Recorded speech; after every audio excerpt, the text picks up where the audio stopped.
Somali জলদস্যুদের হাত থেকে মুক্তি পাওয়া জাহাজ এমভি আবদুল্লাহর নাবিকদের আজ চট্টগ্রামে নেওয়া হবে।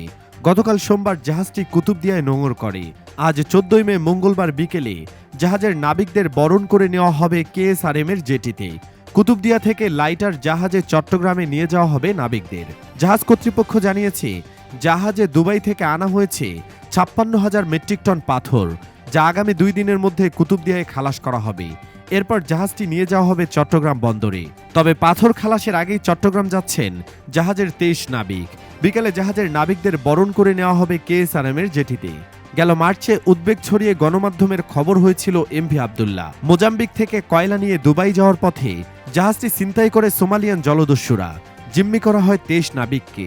জাহাজ মালিকদের সমঝোতার পর গত ১৩ এপ্রিল জলদস্যুরা জাহাজ ছেড়ে চলে যায়। এরপর থেকেই শুরু হয় নাবিকদের দেশে ফেরার অপেক্ষা। দুবাই হয়ে গত ৩০ এপ্রিল বাংলাদেশের পথে রওনা দেয় জাহাজটি।